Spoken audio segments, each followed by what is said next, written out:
దీనికి కాంగ్రెస్ పార్టీ సమాధానం చెప్పాలి. కాబట్టి కాంగ్రెస్ పార్టీ ప్రభుత్వం వెంటనే దీని మీద శ్వేతపత్రం విడుదల చేయాలి. యూత్ డిక్లరేషన్ మీద రాహుల్ గాంధీ గారు వచ్చి సెంట్రల్ లైబ్రరీకి పోయి సంవత్సరం లోపల 2 లక్షల ఉద్యోగాలు భర్తీ చేస్తాం, నిరుద్యోగ భృతి ఇస్తామని చెప్పి ఎవరైతే చెప్పారో వాళ్ళు నిరుద్యోగ భృతి ఒక్కొక్క విద్యార్థికి 47,000 రూపాయలు బాకీ ఉంది వాడికి ఇప్పటికి. ఇవ్వకపోవడానికి కారణాలు లేదు.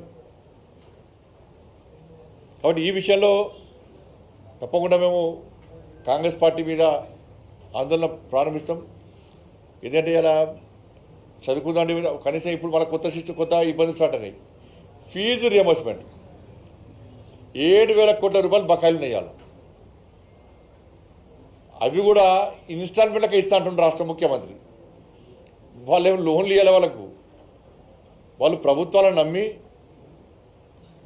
వాళ్ళ పాఠశాలను విద్యార్థులకు సహాయం చేసే ప్రయత్నం ఇలా యాజమాన్యాలు చేసినాయి. ఇవాళ కనీసం జీతాలు ఇవ్వలేకుండా ఇల్లు కిరా కట్టడం కూడా కనీసం కరెంటు బిల్లు కూడా కట్టలేని పరిస్థితిలో ఇలా పాఠశాల స్కూళ్ళు కాలేజీ యజమాన్యాలు విద్యాసంస్థల యజమాన్యాలు అంటే దానికి ప్రధాన కారణం గతంలో ఉన్న బీఆర్ఎస్ పార్టీ, ఇప్పుడున్న కాంగ్రెస్ పార్టీ.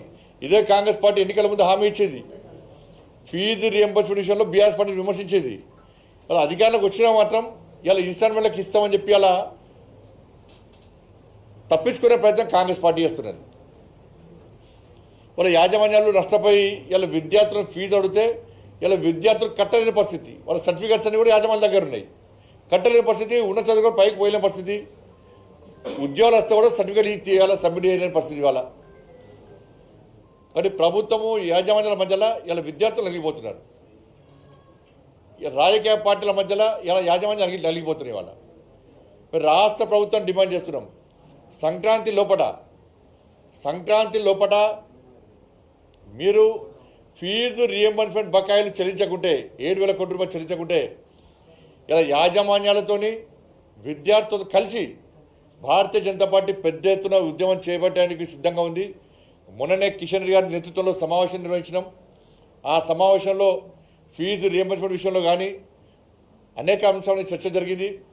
ఫీజు రియంబర్స్మెంట్ విషయంలో సంక్రాంతి వరకు వేచి చూసి సంక్రాంతి తర్వాత ఇదే కిషన్ రెడ్డి గారి నేతృత్వంలో ఈ తెలంగాణ రాష్ట్రంలో విద్యా సంస్థల యాజమాన్యాలు విద్యార్థులు కలిసి ఎట్టి బస్సులో మేము చేపట్టే ఆందోళనకు ప్రభుత్వం పక్క దిగిరాక తప్పదు, దిగి రావాల్సిందే. ఆ స్థాయిలో ఉద్యమం చేయడానికి అలా భారతీయ జనతా పార్టీ సిద్ధంగా ఉంది.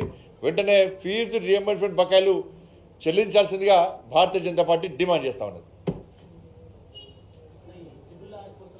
ట్రిబుల్ ఆర్ సంబంధించి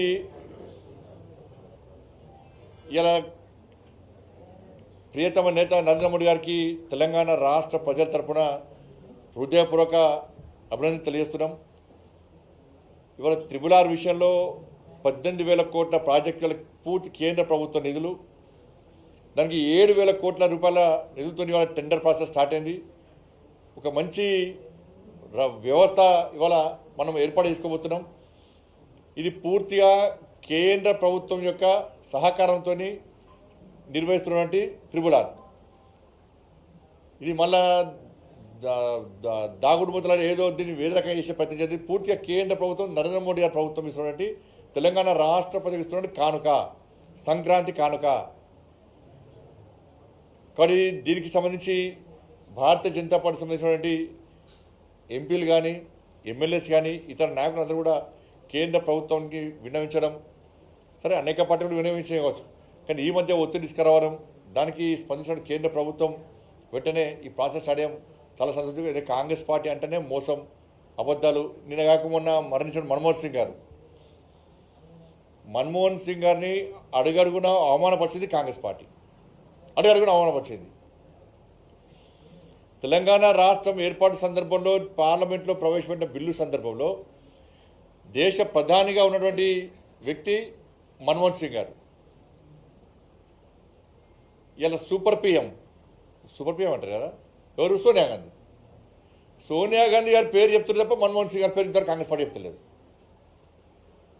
బీఆర్ఎస్ పార్టీలు కూడా అప్పుడు సోనియా గాంధీ గారి పేరు చెప్పి తప్ప మన్మోహన్ సింగ్ గారి పేరు చెప్తలేరు.